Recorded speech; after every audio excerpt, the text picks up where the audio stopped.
Welcome to the Summers Woodworking Show. This is Season 4, Episode 5, and tonight we got Russ Claridy over at Simply Wooden Creations. He's going to show us some video creation and how he sets up to do his videos. First off, we're going to start with roll call. To my left would be Chris Ahern. Would you like to tell people a little bit about yourself? Hey guys, Chris Ahern here from the Old Cranky Workshop. You'll find me on Facebook under the Old Cranky Workshop. I do a little bit of woodworking, everything from pieces of furniture for the house to some wooden toys to beer mugs. So, what happened to my picture? Oh, there we go. So, anyways, that's me. You find me, like I said, on Old Cranky Workshop on Facebook. All right, cool. How about you, David? You want to tell people about yourself? Sure. Can you hear me? Yep. I'm on an iPad. I don't know if it's working right or not. I'm David. I run a Facebook page, One Eye Woody. Got a YouTube channel, David Bishop 2011, and I'm just a hobby woodworker. All righty. Okay, next is Donald. Do you want to tell people about you? Maybe, if I can find a button. I'm Donald Vlogsify, also known as Donald Matthews. I've got a YouTube channel, Donald Vlogsify's Woodshop, and my Instagram and Twitter and all that's there. And I got a website, redneckknowhow.com. Cool. All right. How about you, Russ Meadows?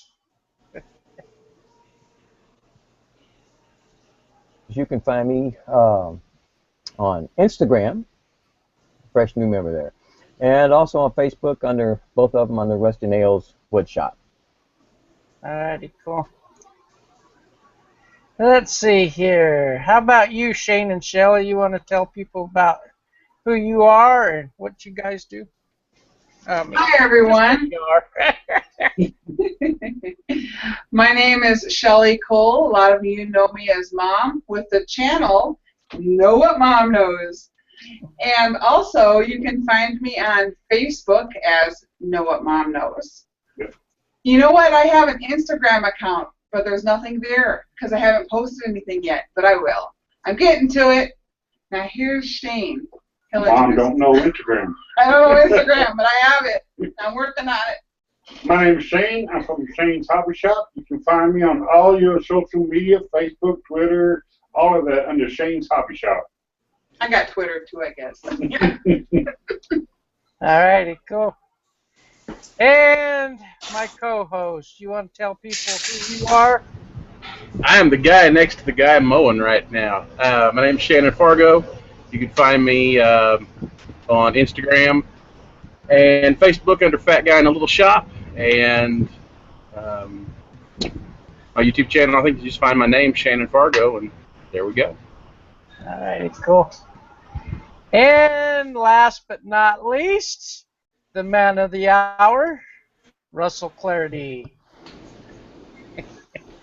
Good evening. How are y'all doing? Fine. You're doing good. I'm doing excellent. I've been waiting to get started. I'm sorry. No, that's all right. I got when you see, this is different. This is not my show, so I have the gift of gab. It's all right. Yeah, for my viewers, if you guys were wondering why we're so late, I had one computer dump on me. Don't have a screen right now, so I got to figure out why. Me, by the way, Brian. Yeah, I know. I'm presenting to you. But anyway, let's get on with the show. What are you going to talk about tonight, Russell? Well, it all depends on what you want to know. Now, some things are top secret, and I will not share. So. Oh man, we want to get into the. I'm not going to share all my top secret stuff. No, some of this stuff is top secret, but this is an introduction to my green screen room, and this is where I actually do all my shows from now. And I'll tell you why. It's easier than doing it out in my shop. because it's right inside my house. Just walk in here and set up. There's a bathroom right there, so I ain't got to come in the house to go to the bathroom.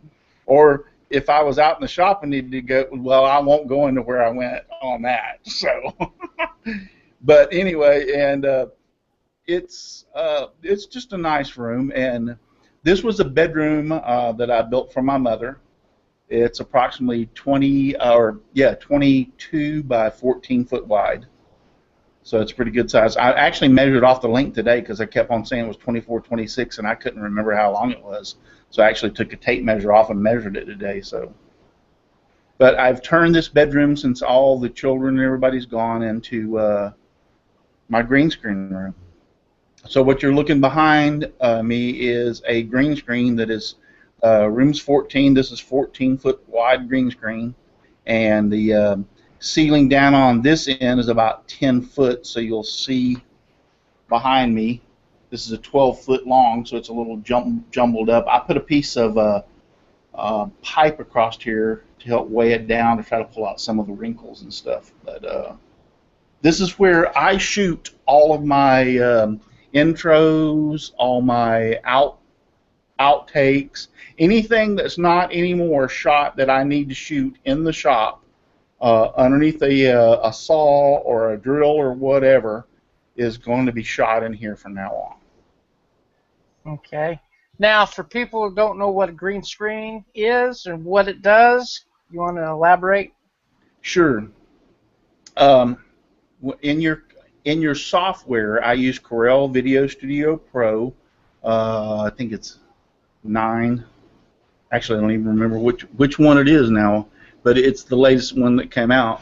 And what you can do is you can set up a green background, or it could be it could be any color that you want. But what they do is, or what they have found out is, green is less likely to be in the human body or face as a color.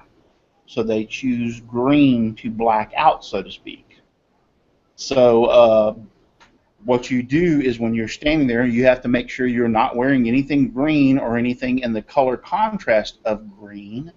And you stand in front of this green screen, and then in the software, you tell the software to eliminate all green. And so therefore, you are standing by yourself. There's nothing behind you. You can put yourself anywhere, any place in Hawaii, in the desert, anywhere you want to go, you can put yourself there, because it eliminates all the green in that photograph or that video, so to speak. So you could be out in your shop and be out in your green room. You can be anywhere you want to be with a green screen. Cool. So it's first thing when this room become vacant, so to speak, is I had bought a green screen. I tried it at my shop, but I didn't have good success, because there's a lot of factors that go into making a green screen and making a green screen look good. One of them is you need some distance away from the green screen, and in my shop I couldn't get distance because my shop was only 18 foot wide. And so now I have the full length of this room, which is 22 foot, to get the camera away from me, so I can step in front of the green screen. Right. You need that depth, a little bit of depth, to make it look good, so to speak. So I had bought the green screen, couldn't really use it, and so when the last of the Mohegans, when my children all finally in this room became vacant, I went like, you know what? And I have to admit, there was another room vacant, and then my wife needed or wanted her own private. Her and I, our bedroom is pretty big. It's actually bigger than this. And we not only had all our bedroom, but she works from home. She had her office, and I had my computer, which I call my office, in our own bedrooms too. So she wanted her own private office, and she needed it. She really did, because she works from home. So as the kids started leaving, I remodeled a room for her and put it as her own office. So therefore, when the last one went, I went like, this one's mine. And so I set up the green screen room.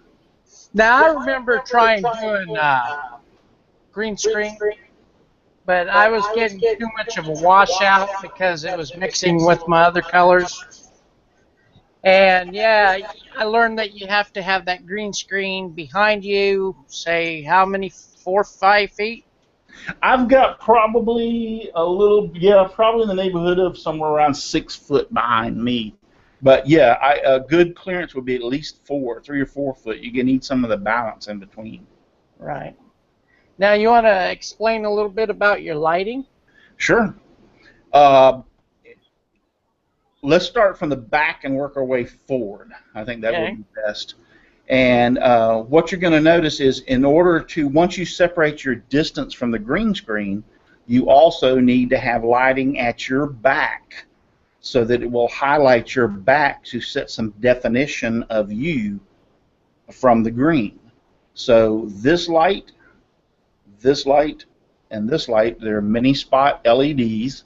They're daylight function. They're for photo, video, supposed to put out daylight lights. They're all 85 watts, so that's 240 watts pointing at my back, which should give me some definition between me and the green screen.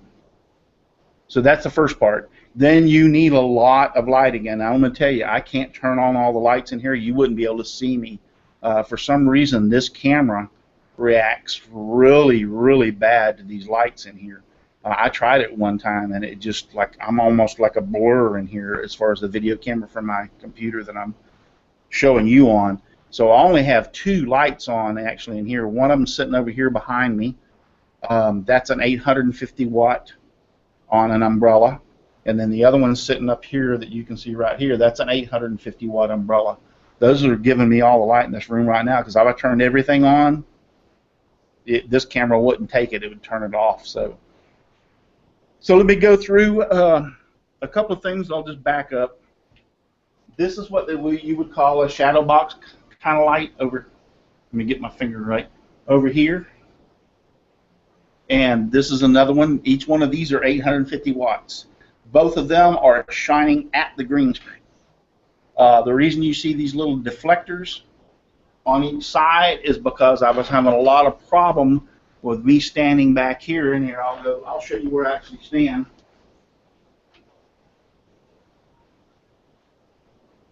Can you hear me? Yeah. All right. I was having a lot of problem from these 2 lights reflecting off my side, so I had to put some little blinds up to kind of direct it more toward the green screen. So they were giving me a lot of problems right there. And then I have one umbrella. This umbrella light pretty much stays in its position, and then the other umbrella light that's behind my computer at this point comes over to about this position, which actually highlight on me. And then above me, I have a ceiling fan. And you're going to laugh at this, but in the ceiling fan, I bought photo daylight bulbs and put them on the ceiling fan. So I actually turn them on also, which illuminates that. And also, seriously, I totaled it up, so I have about 3,880 watts. Wow. Yeah. Hate to see your power bill. Yeah, 3,880 watts is pointing at me when I do the green screen. All the lights are on in this room. So that's just the lighting. Like I said, these 2 point directly. Now, all these umbrella lights on each side, when they're pointing at me, naturally cast over onto the green screen. They help a lot, too. And this is what I call, or I'll show you right here. This is what I mean by an umbrella light. That's an umbrella light. Okay. Umbrella lights, they have a great function as far as when you're doing video, as far as or photography, as far as showing the human, making it really soft, really natural, and everything else. These softbox lights are really great too, but they kind of are directional, pointing in one direction, where this is going to light up a whole big area. Don't get me wrong, this will light up a whole big area too, these soft boxes, but you can actually focus them into an area, so to speak. But you can put one of these right beside you and make it very, very soft for you. You can either use it in the direction that it is. Let's see if I can get up here. You can either use it in the direction that it's pointing in, which is focusing on most of the light on this side of the umbrella, or you can flip it around.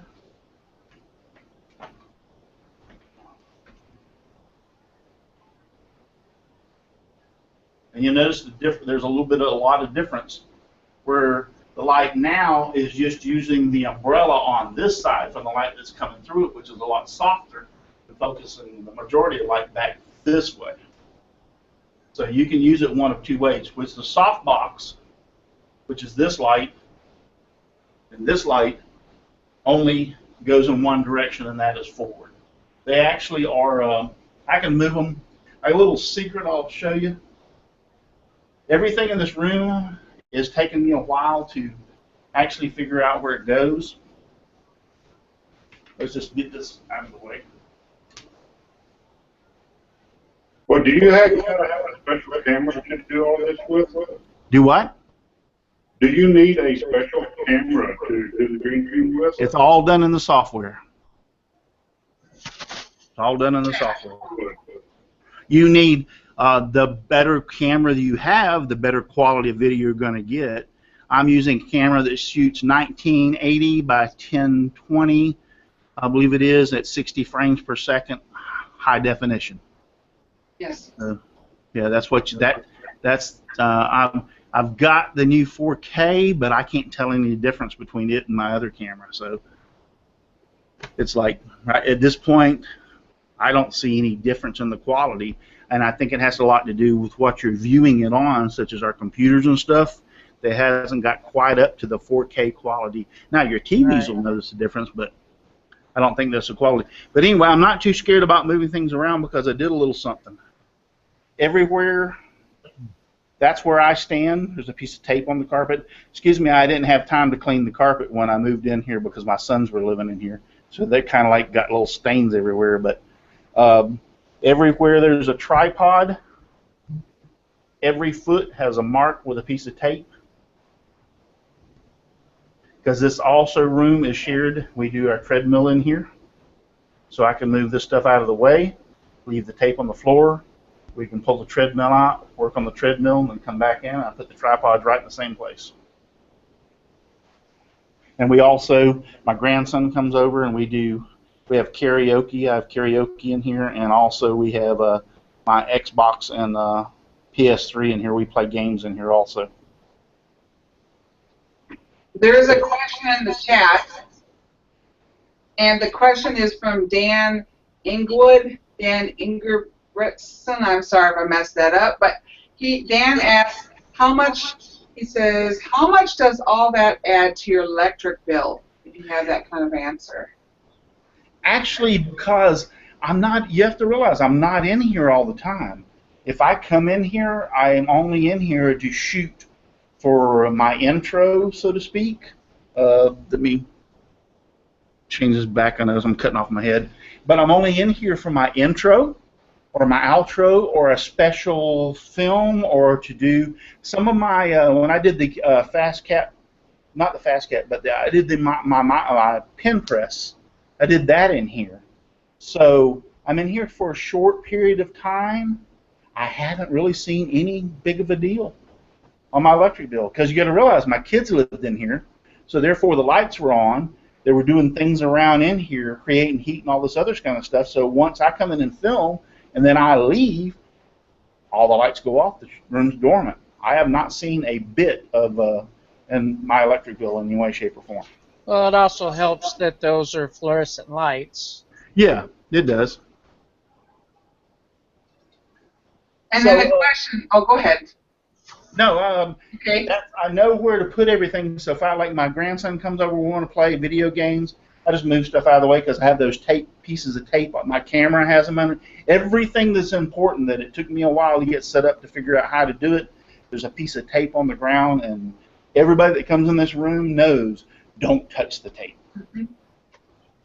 Okay, Russell, and a question that I have, because I also do green screen. In fact, I was working on a show today.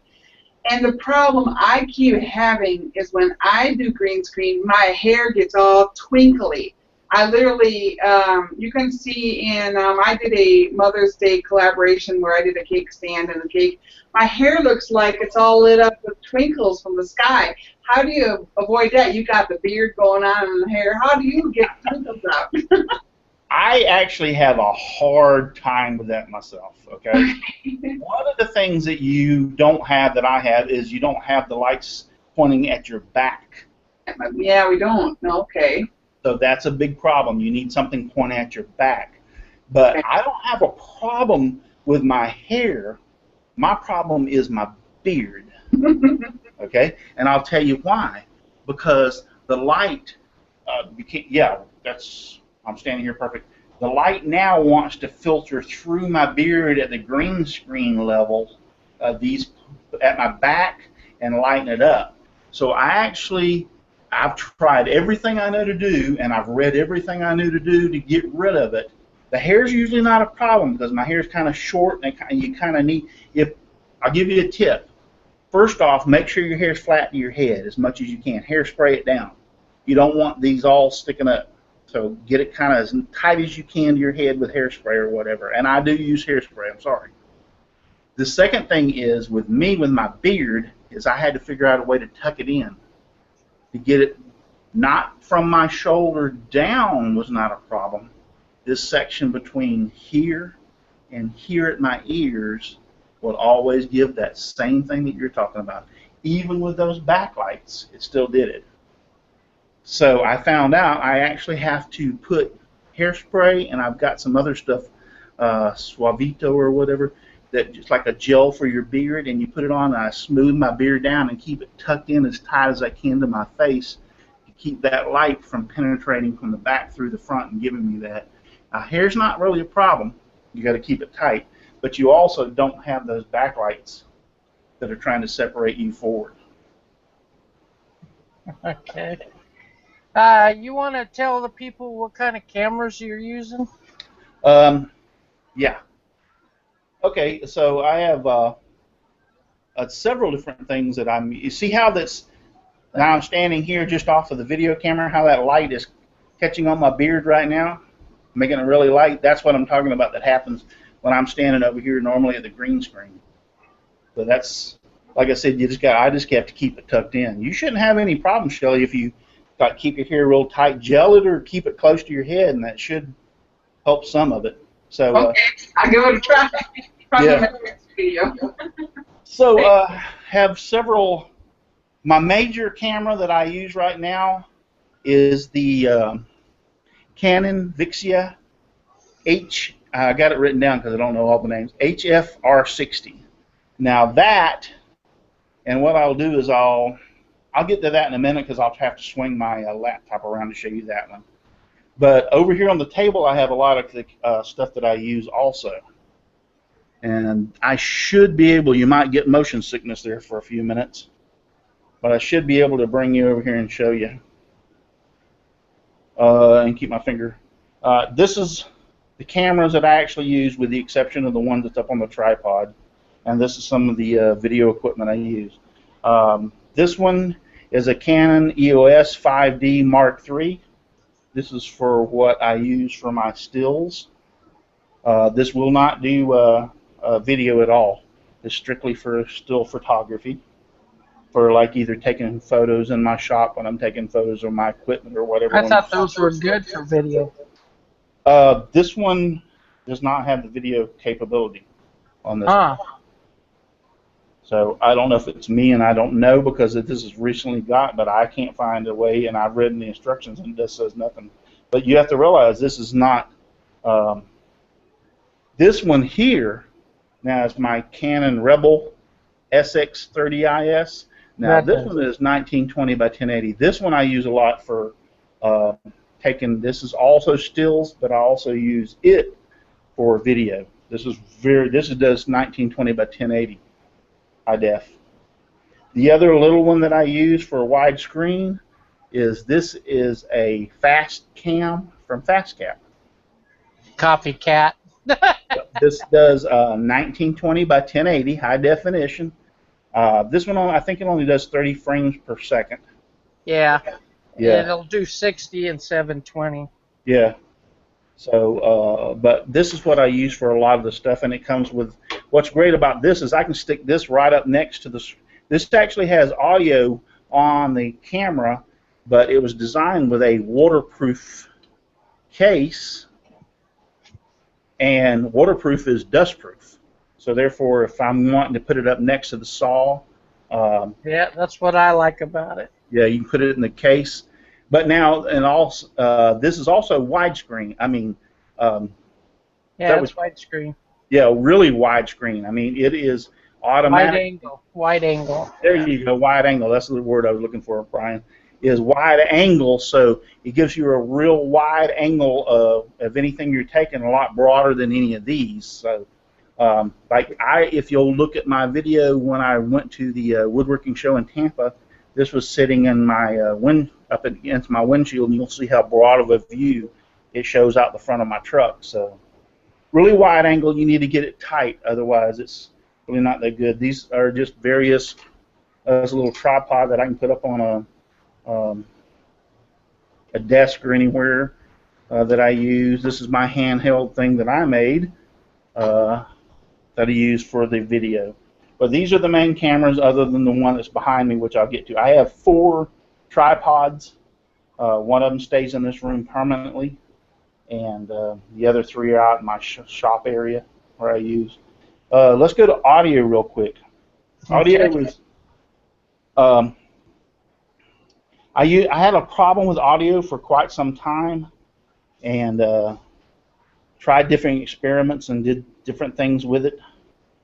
And so what I came up with is this RodeLink Filmmaker. This has been by far better than anything I've ever bought before.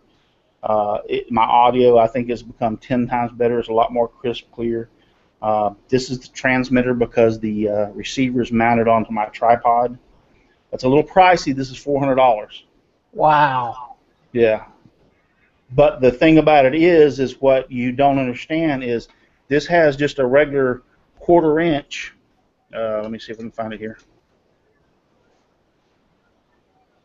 Regular 1/4 inch little connection that fits into here. So anything with a 1/4, isn't that 1/4? What is it called? It's 3.5 mm. Yeah. Whatever has this on the end will stick in here. Automatically makes that mic. See, this is a headset mic that I have.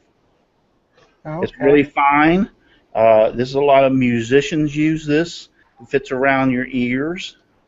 I've used it on a few of my videos. I just don't like it. It kind of like I feel. And another thing I don't like about this is when I breathe, which I'm a big boy, and anybody out here is kind of has a little weight on them, they'll understand the same thing I'm saying. When you breathe, because you're a big boy, guess what? All you hear is. So I kind of didn't like this, so I got rid of. I use it on occasions when I'm getting a lot of reverb or echo in a room. I can put this on and it'll stop it. So that's one good thing for this mic. It's really cheap. This is I think only paid like $30 for this mic, so it's not that expensive. But then you can get a shotgun mic. Now this normally sits onto your camera and connects straight to your camera. But I can make it totally portable because I can just take this out and plug this in, and now wherever I want to move this in the whole room or up to 100 feet away makes this little shotgun mic totally portable, and now no longer has to sit on one of these. What do they call these connections, Brian? For your hot bus or hot... I can't remember. Yeah, Microphone connection. Yeah. Well, no, it's where you can transfer. This is a connection for put lights on and everything for your camera.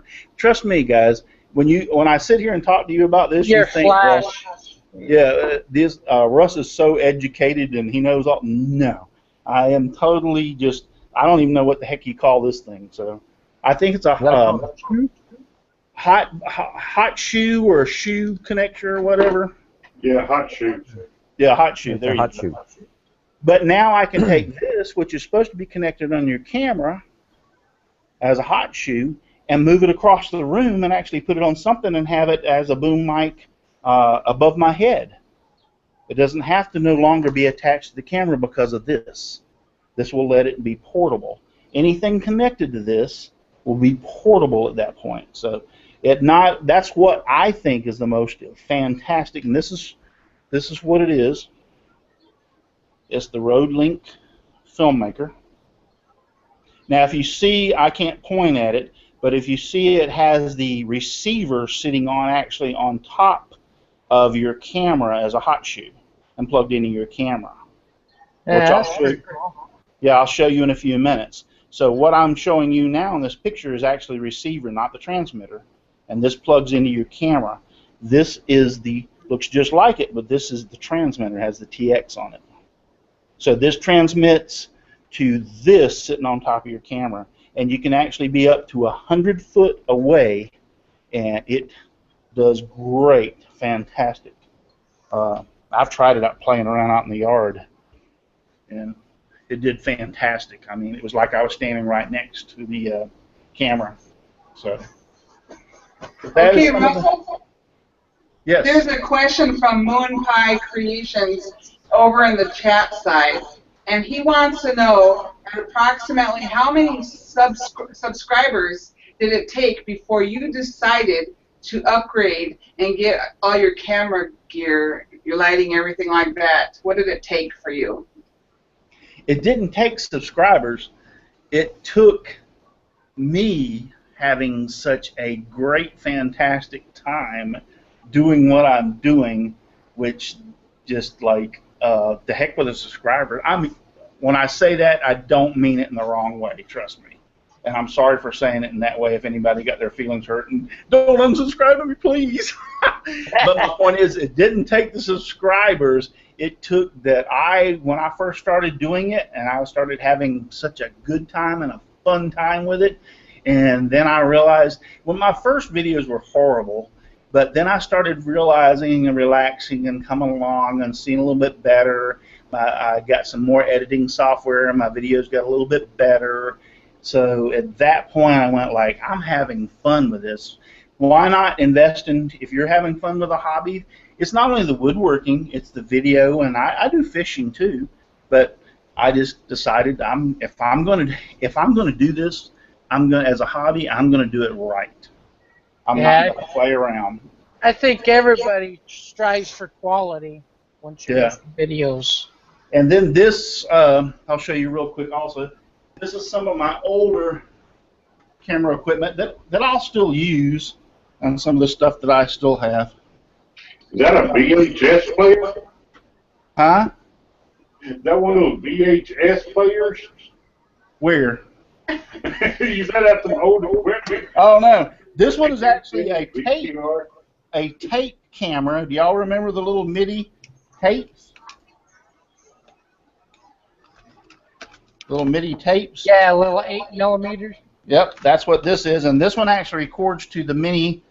Here records to the mini DVDs. This one was this one still will do up to 720.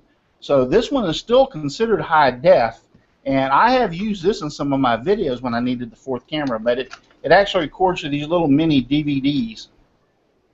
And then I have other cables and headsets and stuff that I occasionally use in my little camera. But those are that's some of the stuff I started out with. I'm picking up this cable for it so I don't fall over it. Okay. Well, let's get to your software. Can you do let me go ahead and show you real quick. I'll turn this thing around and show you real quick my tripod with my really, really nice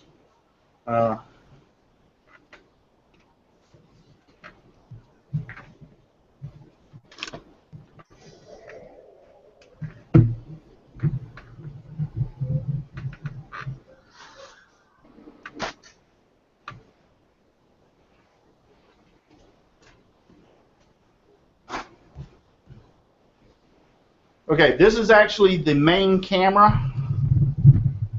Can y'all hear me? Yeah. Yeah. That I shoot with, And this one is the Canon Vixia HFR60. That's what I usually shoot all my stuff with. The Mac Daddy. That's the Mac Daddy. The other one, the Canon will shoot is just as good, but I just find this so easy and like it so much. Just have a good time with it. This tripod stays here, does not move. I mean, I can move it or whatever. I move the camera. I'm looking to buying another one of these in all sincerity and putting it to do the mobile, and one of them stays in here all the time. It doesn't move at all. So this is the receiver, which I showed you, to the Rode mic that I have. So this hooks straight out. I put a little extension cord on it, but it runs straight up to the camera. And the other one thing that I have is I have a monitor that sits down here.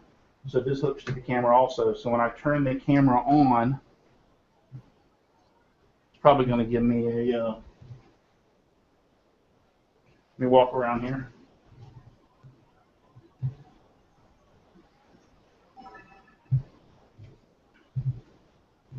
It should come up and tell me there's no card or whatever, but so I have a monitor down here so I can see myself and make sure that I'm placed in position whenever I'm filming in here.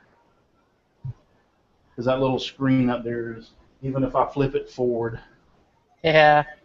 yeah, you can't really see it that good, so I put a little monitor on here so I can see it. But this is the receiver for the Rode mic that I use is right here. It's attached to this tripod. If I do move this camera out of this room, because this is attached, I could unplug it, don't get me wrong, but I usually take it as a whole unit and use the receiver with it. But we got a question for you. Yes. Okay, in the chat, there's a couple questions. One is from L. Forte's Odessa Woodworking. He wants to know, what is the video projector for? Do you use it for adding video, or is it just for leisure watching your movies? It's two reasons. If you watch a few of my videos from the shows, it actually projects behind me my advertisement for my Simply Wooden Creations on my live shows. And then from Moon Pie Creations, he wants to know, have you just, I'm sorry, I lost where it is, but he wants to know, Moon Pie Creations wants to know if you use the video YouTube for leisure, or is this a professional thing you do? Have you moved into professional? I have, now that I'm into this, as far as is this a professional thing that I do? Is that what he's asking? Yes. Is this a hobby, or have you moved professionally into YouTube? I have actually been into photography and video let me turn this around. I don't know if you can hear me. I've actually been into photography and video my entire life. I've always taken pictures of myself, my kids, videos of myself and my kids. My entire life. I was into videography so great that whenever my sons were in high school, the coach came to me and said, your kids tell me you do a lot of video work and everything. I'd like to see some of the stuff you do. And I showed it to him, and he was so impressed that I actually, for 3 years, videoed all the games, the high school team, and I actually become a celebrity coach. I mean, I wasn't actually a coach where I coached the football part of it, but I was a coach, and I rode with them. We went everywhere, all throughout the state of Florida, and everywhere they went, I videoed all their games. So did that for 3 years. So as far as professional, no, I've never done it professionally. It's all photograph, and videography has always been a hobby of mine. It's something I've done since the day my first daughter was born in 1979. So it's always been, I wanted to record things in their lives and my life, and so that's where it's went. So this was just stepping into the YouTube thing, was just a next step of something that I was already doing but I didn't realize how bad I was until I saw my first video. Now I go back and look at that and I'm going like, oh, dude, why did you even record that? So you got a passion for video making. Yeah, I do. I have always wanted to, you know, their birthdays, our anniversaries, their graduation from high school. I've always videoed and took photographs of my kids. I've got literally boxes upon boxes of. I've got them all the way back to the VHS. Does anybody know what VHS tapes are? I've got VHS tapes that I'm going through right now and turning them over to into the digital so I can put them on CDs. It went from VHS to the mini VHS-C. Hey, Russ, do you remember the little tracking knob that you actually had to physically turn? Yes, I do. When I saw your video today, I was thinking about that on the adjustment, and when Donald described that little tracking knob, I was like, all right, so you want to know how are we running on time? Oh, we're okay. All right. Well, that's some of the stuff that I use as far as my equipment and everything. I want to tell you, that Canon camera up there that you saw on the top of my tripod, I don't have the... Anyway, you can go back and you can buy that camera for $300. It's not an expensive camera, and it will shoot onto SD cards.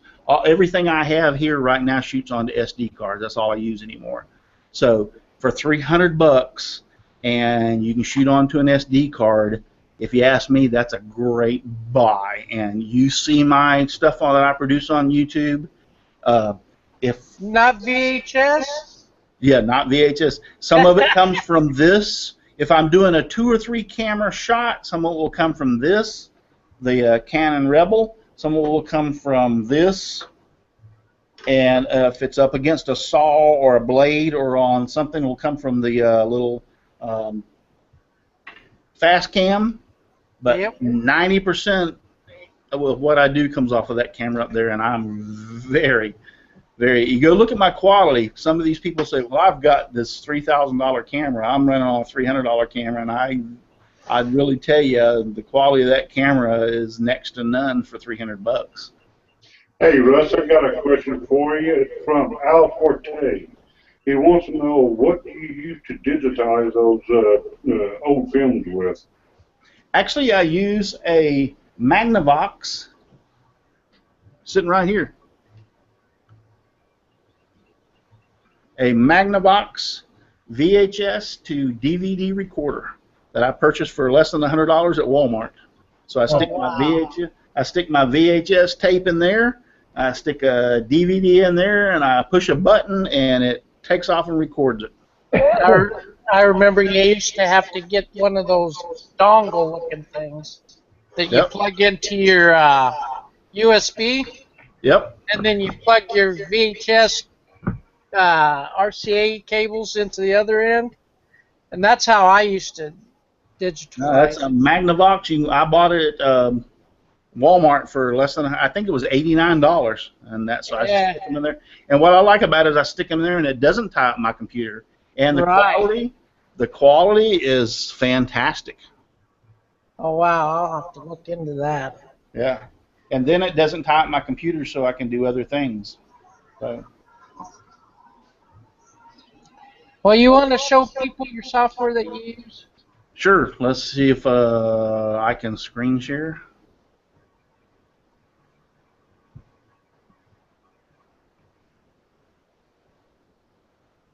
Can y'all see my screen? Yep. Okay. Yeah, we can see it. All right, so I use Corel Video Studio X9. This is exactly what I use to produce everything that I produce that you see. I've used X7, X8, and moved up to X. Every time they get a new one, I usually buy it and move up because I love this software. I can't say enough about it. It's under $100. It will do anything that most of your other software will do. I can't think of a lot of things. I hear about Sony Vega. I hear about all the other software that's supposed to be great, Adobe Premiere and everything. Well, I'm not saying that this is equal to or better than, but I can do anything that I want to do. And so I'll just pick out. I opened up in this one. I think this is the ad that I did for Brian. So this is actually the green screen shot that I shot in here, and all I have to do is drag it down into the track, and then I can show you by playing it.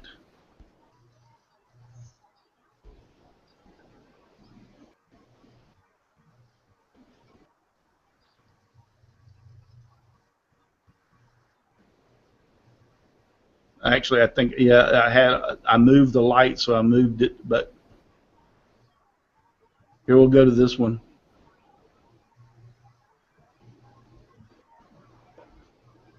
Let me see if I can delete this one.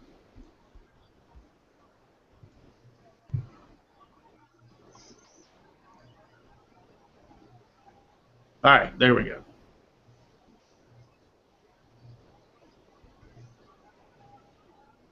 I like how your blue shirt stands out on a green background. Well, you have to have, first off, one of the secrets is you have to, it's better if you go darker colors and solid colors. Now, I've done it with other colors and it works good for me, but I have a lot of lights and stuff that's definition behind me that works, but you're better off staying with solid colors and darker colors to get your video looking correctly or better. But basically, that's... I'm Russ from Simply Wooden Creations. I don't know if you could hear that or not, but I'll mute that. But once I get, that's what I've shot in here. Now, actually, what I'm going to do is show you, you want to bring it into the overlay track, which will bring it into this, and I enlarge it out to full screen to the 1920 by 1080. And then what you're going to do is you just, on my software, and I don't know anything about anybody else's, I just double click and I come up here to mask and chroma key. Shane, you've got the same software. This is how you do it, right? Yeah, the exact same way. Yep. Can anybody hear me? Yep. Yeah, we got the exact same one, but we got the X8 version, but yeah, it's the exact same thing. Yeah. So anyway, so you just click on mask and chroma key, and all you do is apply the overlay options, and now this is your green screen up here, and then you just make adjustments. Let's pull it into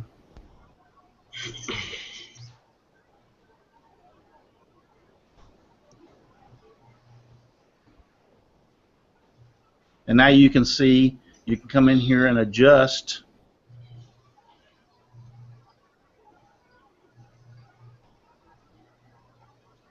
Now, what is nice for me is I have this laptop. This is my laptop that I have in my room that I do all my video editing on, but also have a 32-inch monitor, so I can actually keep the biggest part of this on there and then break this off and put it onto my Your other screen? my other screen, so I can actually see really close as far as what I'm doing.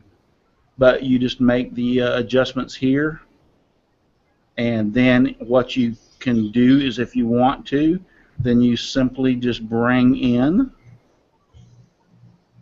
the tool background. And this is just a static picture of something I picked off the internet, and then you come back and there I am, just as simple as that, right in front of it. Yeah, that's a lot easier to do than mine. So that's basically, and then what I can do as far as adding other tracks, this is called an overlay track. I can come up here and tell it to, I can go all the way up to 20 overlays. So let's go 4, tell it OK. So now what I can do is I can simply just bring in my Simply Wooden Creations. Now this is another static picture, and I can bring it over here and place it on the side. and I can stretch it out as long as I want for the video. And then when I go back to the project and I hit play, gotta go back to the beginning. You can actually see I can add that to it. If I want to add the YouTube little thingy, simply bring it in, stretch it out, size it up here. Now if you notice, these little yellow blocks will allow me to resize it as far as size, but you also have these little green blocks on here. I think I just messed up. You also have these little green blocks on here that'll let you grab at this corner, and you can actually shape this to a different shape inside the actual box. Those are your skew buttons. Yep, they're skews. Who said that? Evil Russ. Oh, Evil Russ. Yes, you're right, Russ. That's skews, and I didn't know what the name of it was, but I add that up there. So basically, this is, I mean, if I don't like that background, I'm so used to being on my other keyboard that I can add this background. There you go. Ain't that Donald's shop? So I can be in, Donald wishes. In my dreams. So I can be in that. It's pretty much whatever I want to put up there, whatever I want to do. I'm working on some stuff right now as far as so I can have some extra little things in the video. But basically, this is it. This is the software I use, and then once I get the video completed, this is the timeline. It will take pretty much as you want it to go. If you want to see your audio, you just click this little button, and it'll bring up all the audio, so you can actually go in there and see the audio. There's so much to do on this that I can't sit here and tell you.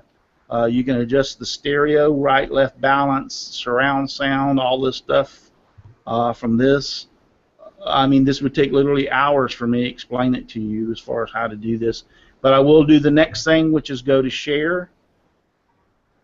And then I'm in MPEG-4. You can set as an AVI, MPEG-2. These are all the stuff that you can do. I'm in 1920. Now, my camera shoots at 60 frames per second, or this should be 60.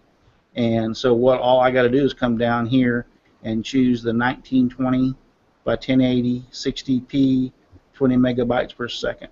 So when I type in whatever I want to type into and choose the folder where I want to save this, I just hit start and boom, it takes off and starts.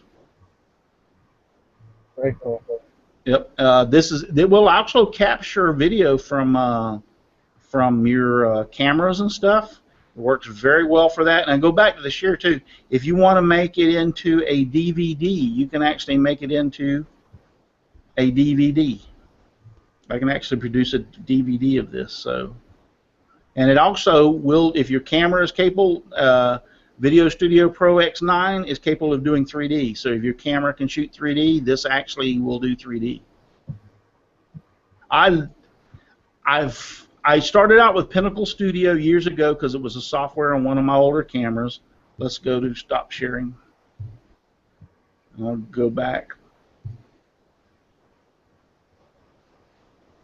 I started using Pinnacle Studio on one of my first cameras. Matter of fact, that little tape camera that you saw, the Canon. I love Canon cameras, number one.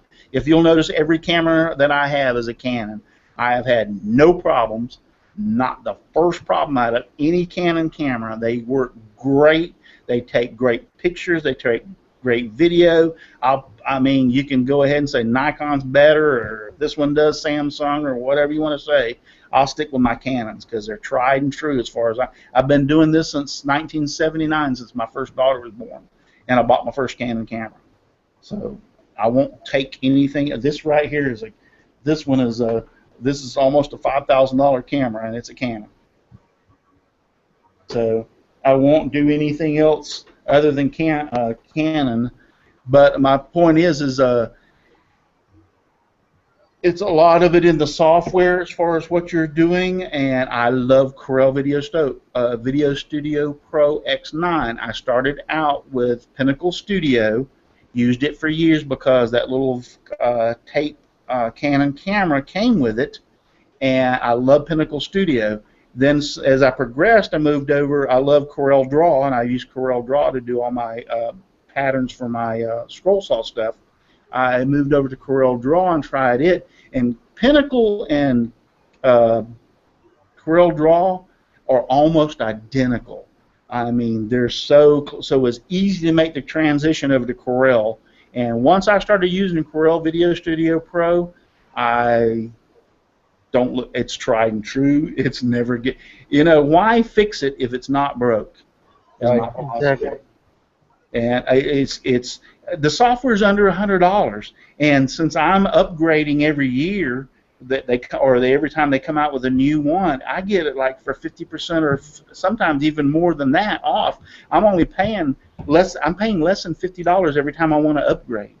So, and I love the programs, and every time that I've upgraded, it's given me so many more benefits and things that I could do with it that I'll stay with Corel. I mean, use your Sony Vega or Vegas, whatever you want to call it. Use your all the other stuff, and I'll keep using my Corel Video Studio Pro and having a nice day.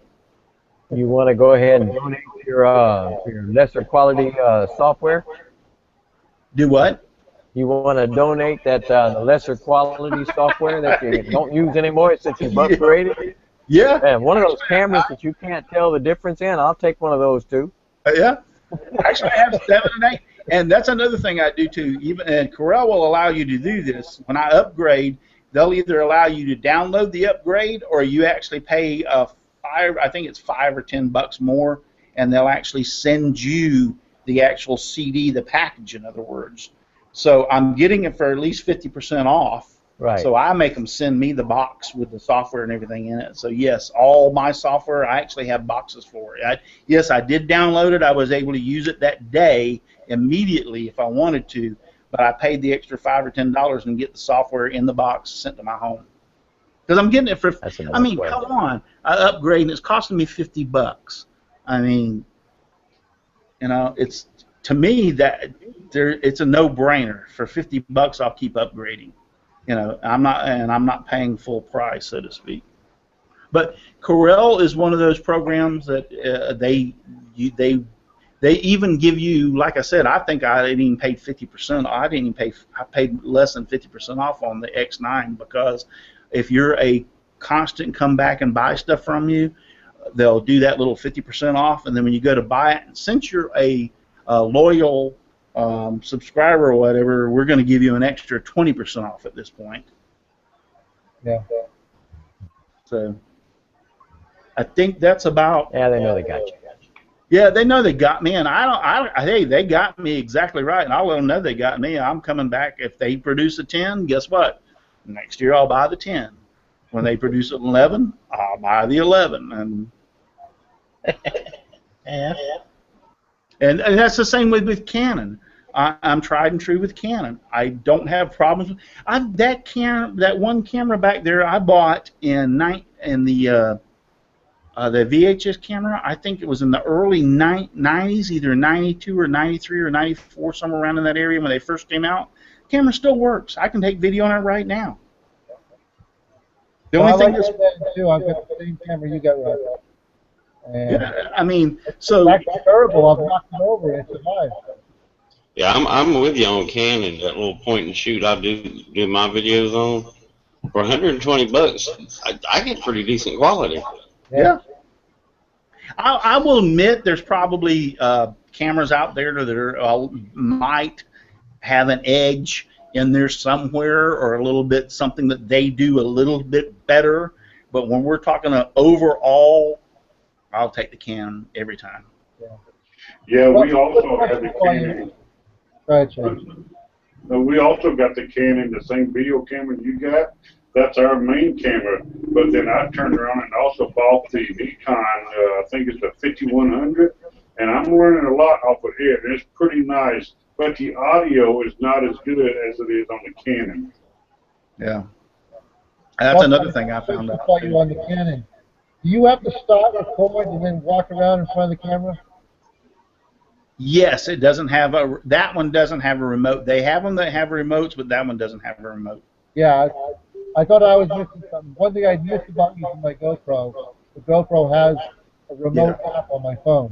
This, the fast cam from, this is, I'm going to tell you, for the amount of money, don't buy a GoPro. Go over to FastCap and look at theirs. This is everything a GoPro wanted to be, and it also has a remote. I can start and stop this and take pictures and everything with a remote. The Canon doesn't. I'll tell you what, the Canon will do that off of my iPhone. Canon has a software that I can download onto my own phone and start and stop and everything that camera, but the problem being is it will only shoot in 30 frames per second. It won't do the 60. So therefore, that's the reason I don't use my, for some reason, I don't know why they haven't upgraded their software, but I don't use it because of that reason. But I could start it and stop it. If I wanted to change over to shoot at 30 frames per second, I could use my iPhone and start and stop it. It actually has, that camera has Wi-Fi capabilities. I could actually use it to broadcast my show off of, but I don't do it because I've got this, I think this Logitech camera that I'm using does a pretty good job. Yeah. Oh, yeah. Well, do we have any questions in the chat section? I know I've run my blabbermouth for about at least an hour. Oh, good. We don't have none? Well, I got one for you, Russ. That fast cam camera you just showed us. About how much is that? It's $200. Yeah, it's a lot less than what you're going to pay for the GoPro, and you get a lot more with it. Go over to fastcap.com and check it out, and I will put it up against the GoPro any day, shape, or form, and you get so many more adapters. I mean, you get a whole bag. You get actually this. No, I don't have it in here. You even got double batteries. Yeah, you get 2 batteries. You get 2 SD cards. You get the waterproof case. You get tons of stuff with it, and it works. I haven't had a problem with it. I've shoot a lot of stuff with it. I'll put it up in the waterproof case up against my saw, and I've shot a few things with that, or I'll use it for. The only thing that I don't like about it is it don't have the capability of taking it out of the what mode did you call that, Brian? The widescreen mode or whatever, the wide pan mode. Wide angle. Yeah, the wide angle. It shoots real wide angle. The thing I don't like about it is you can't really get close to an object and get a real crisp picture. Yeah, because it's set for a wide. It's set to be put on your thing for a selfie and hold it up and take pictures like that and do stuff. Or like in my truck, when I did that one video with it in my truck, it worked perfect for that. Oh yeah. It's great when you're about 3 feet or more away. Right. But once you get in that 3 foot section, it just gets all fuzzy. Yeah, I'm actually looking for me a dedicated table saw camera that I can mount to my ceiling directly above my table saw, and just do that right there. That would be perfect. Yeah. And I don't know if you know about it, but in the software in the Corel Video Studio Pro, you have the pan and zoom. So even though it's widescreen, you can zoom in and focus on one area on that. So let's say that it's got the whole shop and all you're wanting to see on your table saw. Actually, the Corel Video Studio Pro software will allow you to zoom in and take everything else out. Does it distort it a little bit? Do what?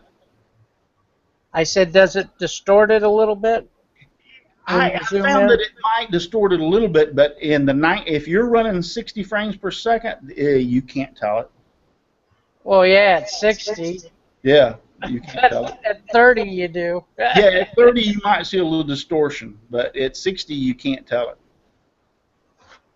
I've used it. I've done a few of my shots that I shot from wide angle, and I didn't like it because it showed too much, and I wanted to get more closer.